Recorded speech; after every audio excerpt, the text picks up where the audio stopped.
आ,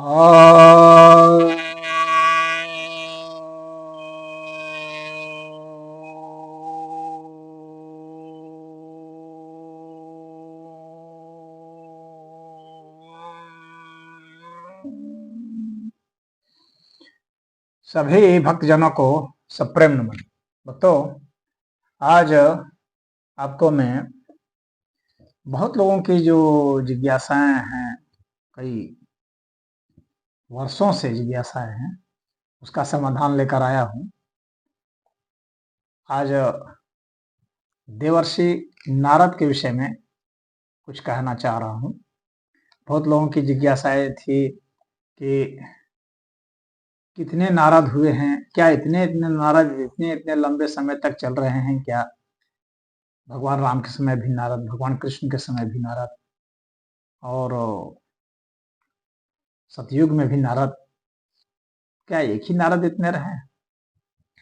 तो अब हम नारद के विषय में आज थोड़ी चर्चा करेंगे, क्योंकि काफी इंटरेस्टिंग पात्र हैं, काफी रुचिकर इंटरेस्टिंग कैरेक्टर है, और भारत के सभी लोग परिचित हैं नारद से। फिल्में हैं, वो धार्मिक फिल्में जितने भी होती हैं उनमें सभी में नारद होते हैं। जितने सीरियल होते हैं, धार्मिक सीरियल, सभी में नारद होते हैं,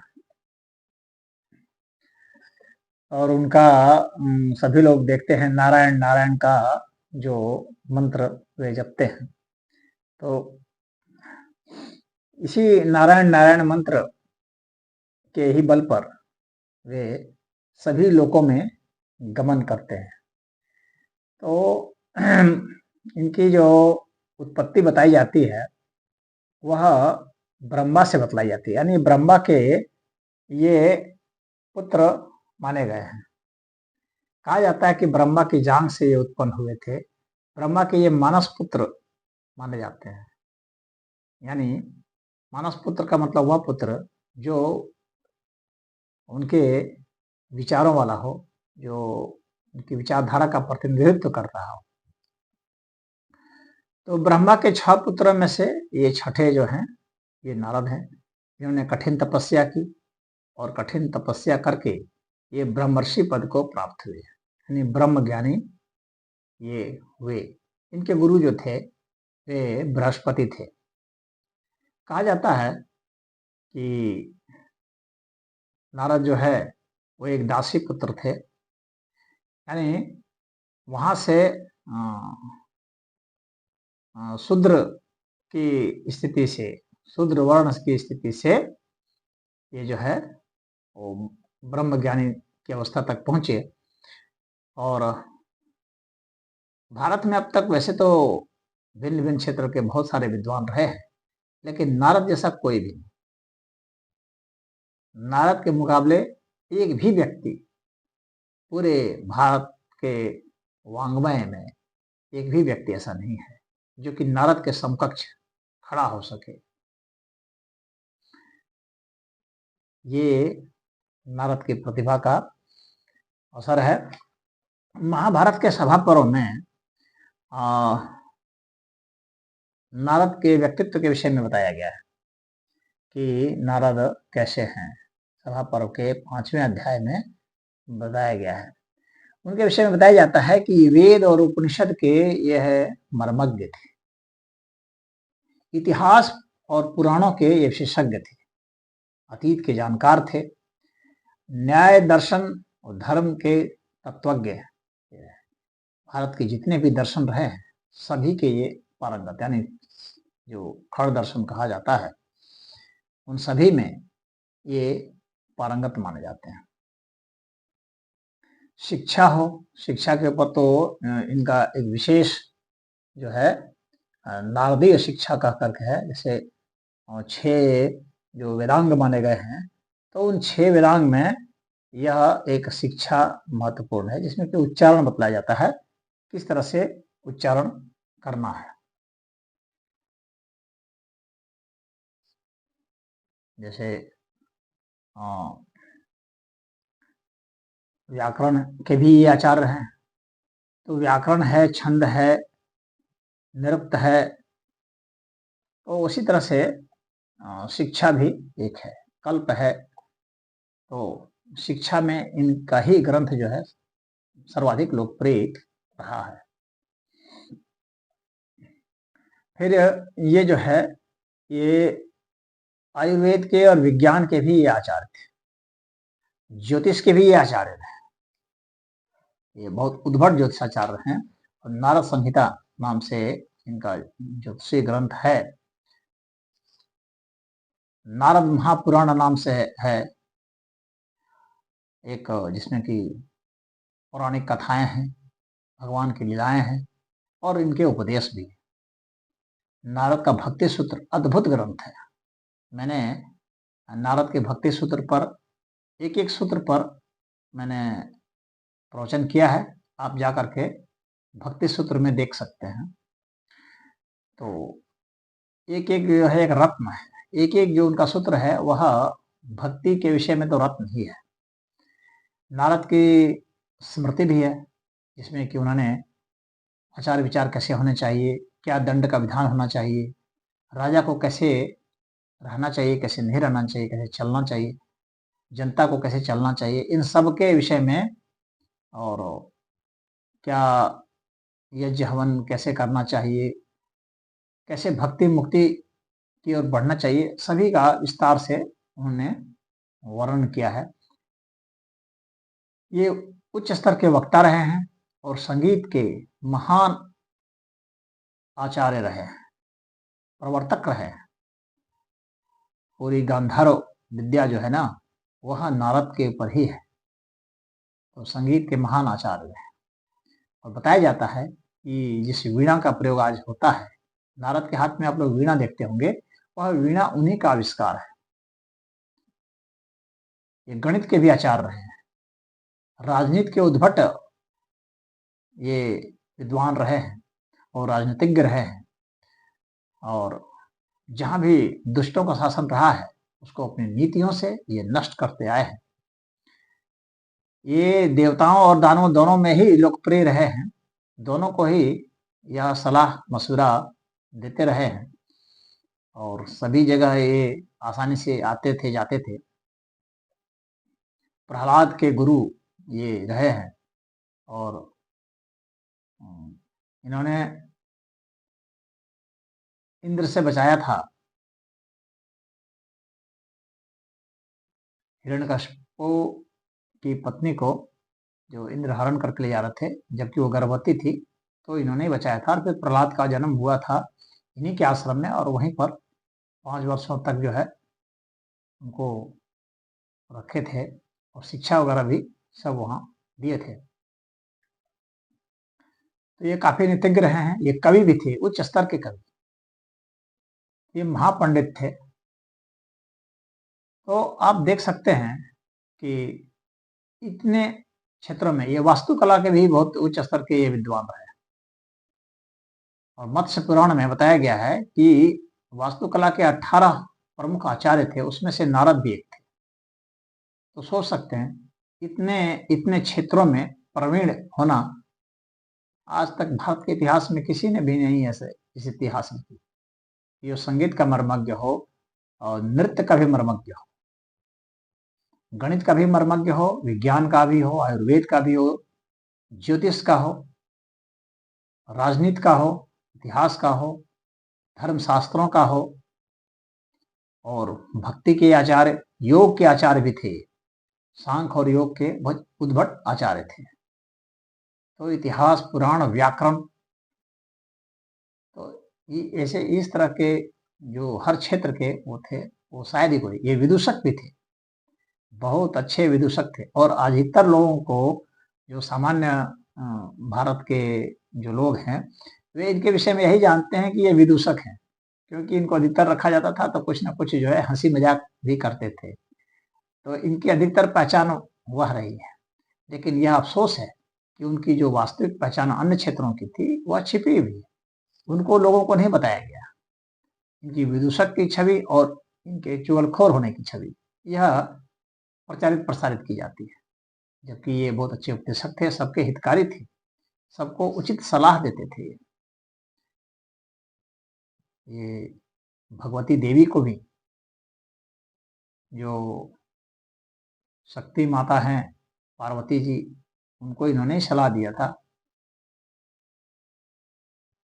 तब जाकर के उन्होंने तपस्या की थी भगवान शिव की प्राप्ति के लिए। तो इन्होंने सभी को सलाह दिया था, इन्होंने तो अपने गुरु को भी सलाह दिया था, बृहस्पति जी को भी।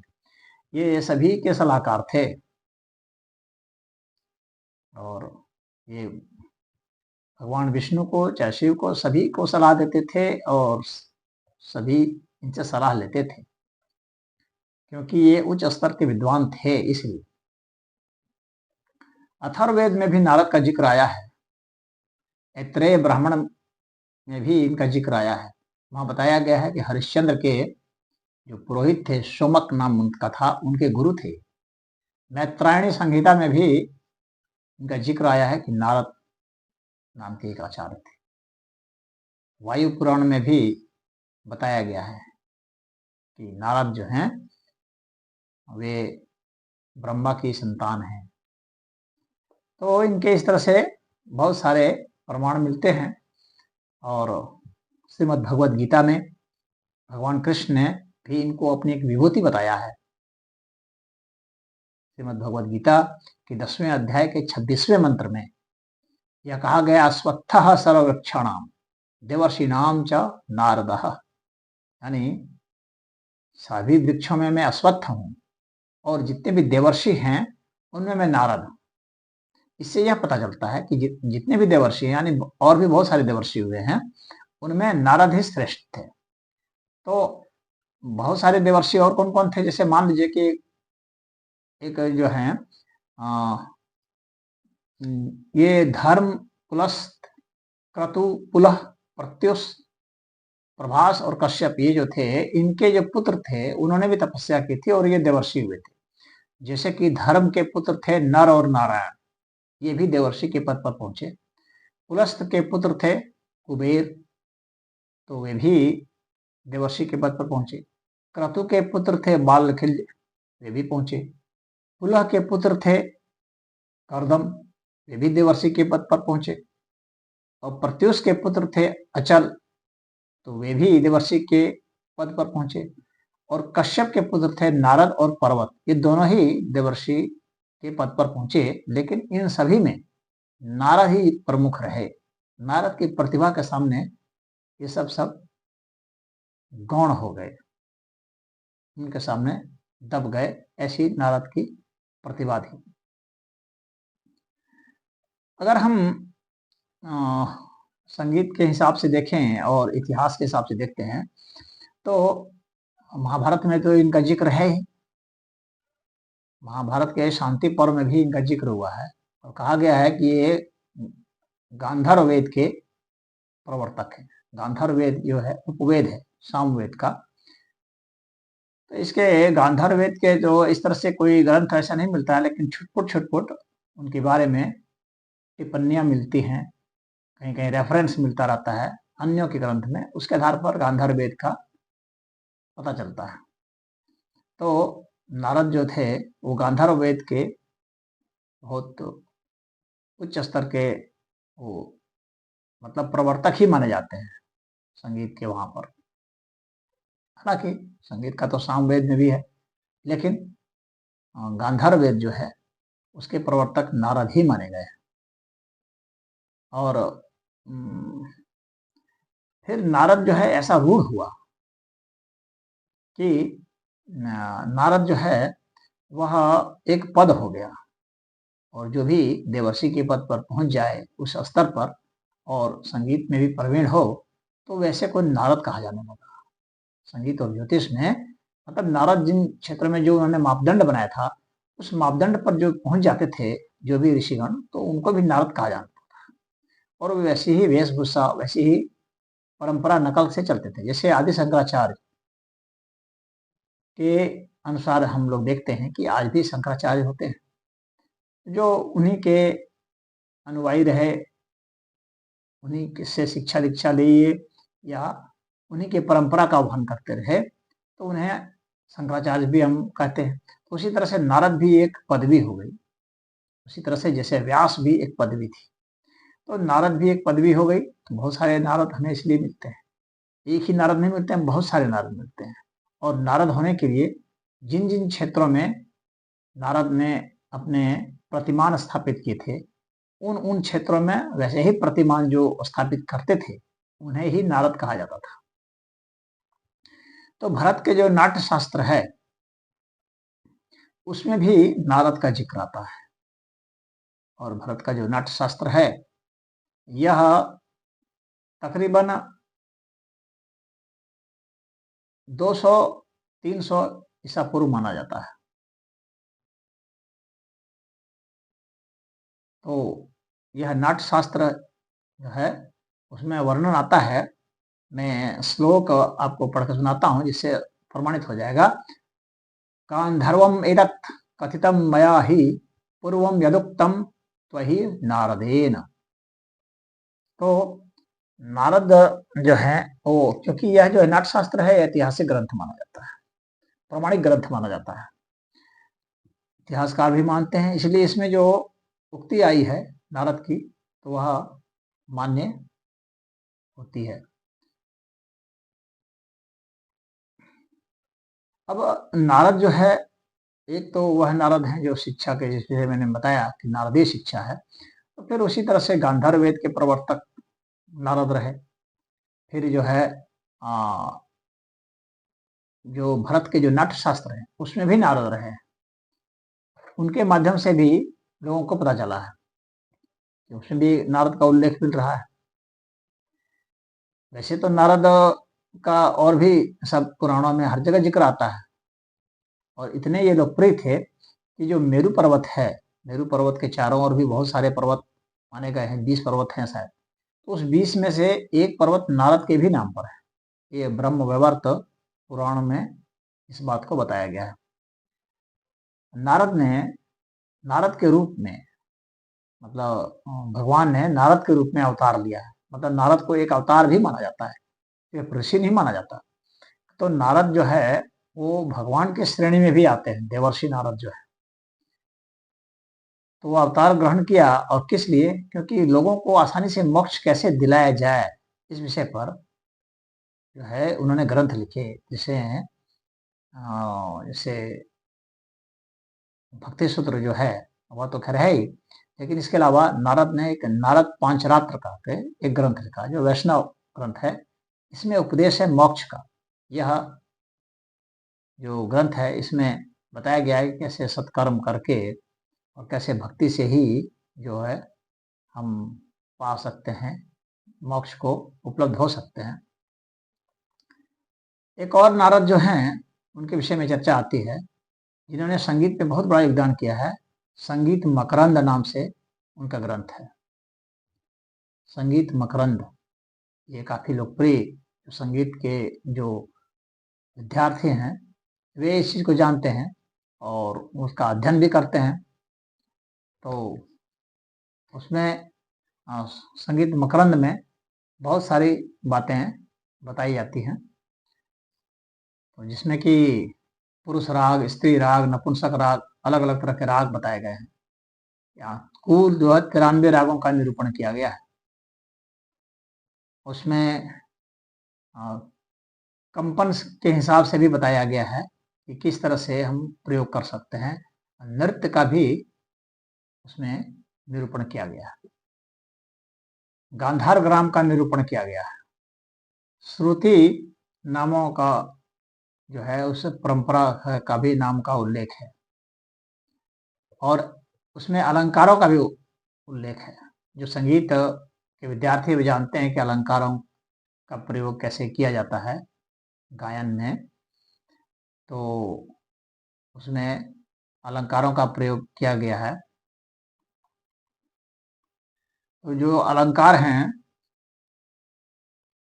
तो जो नारद ने जो अलंकार बताए हैं वो 19 बताए हैं, और वैसे जो भरत जी ने जो नाट्य शास्त्र में बताए हैं वो 33 बताए हैं, और नारद ने 19 अलंकारों का वर्णन किया है। और एक और ढंग से बताया, नाद भी बताया है नारद ने। नाद की उत्पत्ति कैसे होती है, तो उन्होंने 5 भेद किया है नाद के: नखज, वायुज, चर्मज, लोहज और शरीरज, ये सब बताया है। और वीणा का तो खैर बताया ही मैंने आपको, इन्हीं की देन मानी जाती है। तो ये संगीत मकरंद जो है, अगर ऐतिहासिक दृष्टि से देखा जाए तो संगीत मकरंद ये 7वीं शताब्दी के बाद माना जाता है। तो जाहिर सी बात है कि वो बहुत जो महाभारत कालीन और जो है रामायण कालीन जो नारद हैं, जाहिर सी बात है ये वो नारद तो नहीं होंगे। तो इसका मतलब ही है, हो जाता है कि नारद की एक परंपरा चली आ रही है। तो ये भी एक नारद है। उसके बाद फिर एक और नारद का हमें जिक्र मिलता है, जो एक ग्रंथ जिसमें है कि चत्वारिंश शत राग निरूपण कह करके है, उसमें भी एक नारद का जिक्र मिलता है। और उस नारद के उस ग्रंथ में स्वयं ही, मतलब नारद के ही ग्रंथ में बताया गया है कि वो नारद से प्रेरणा ली है। तो इससे सिद्ध हो जाता है कि कई नारद रहे हैं और वह उस परंपरा के ही नारद हैं। तो चाहे संगीत मकरंद हो, चाहे चत्वारिंश शतराग निरूपण हो, चाहे हम लोग वो गांधर्व वेद के बहुत सारे जो फुटकर जो उल्लेख मिलते हैं नारद के, वे रहे हों, चाहे नारद का भक्ति सूत्र है या नारद का पुराण है या नारद की संहिता है या नारद की स्मृति है, तो ये जितने भी नारद की रचनाएं हैं तो वे सब उसी एक परंपरा से आते हैं। तो नारद एक परंपरा है, कोई एक व्यक्ति सिर्फ नहीं है। लेकिन इसका मतलब यह नहीं है कि नारद व्यक्ति नहीं रहे, व्यक्ति रहे, लेकिन वो व्यक्तियों की एक ऐसे प्रतिमान की जो है श्रृंखला है, जो हमें भारत साहित्य में, संगीत में मिलता है और धर्म में मिलता है। और बिना नारद के कहा जा सकता है कि ये अधूरा रहता और उतना रुचिकर नहीं होता। और कला के क्षेत्र में हो, चाहे ये जो विदूषक कला जो होती है, वह भी बिना नारद के, क्योंकि उसके भी प्रवर्तक नारद ही रहे हैं। मखौल उड़ाना हो, व्यंग करना हो और चुटकुले अंदाज में किसी को कहना हो, तो वह जो है वह परंपरा नारद से ही मानी जाती है। तो कम से कम ऐतिहासिक दृष्टि से देखा जाए तो कम से कम 5 महत्वपूर्ण नारदों का हमें परिचय मिलता है। तो इसमें इतना ही। मुझे उम्मीद है कि नारद जी के विषय में सुन करके आप लोगों को अच्छा लगा होगा और आप लोग की जानकारी की कुछ वृद्धि हुई होगी। हरि ओम।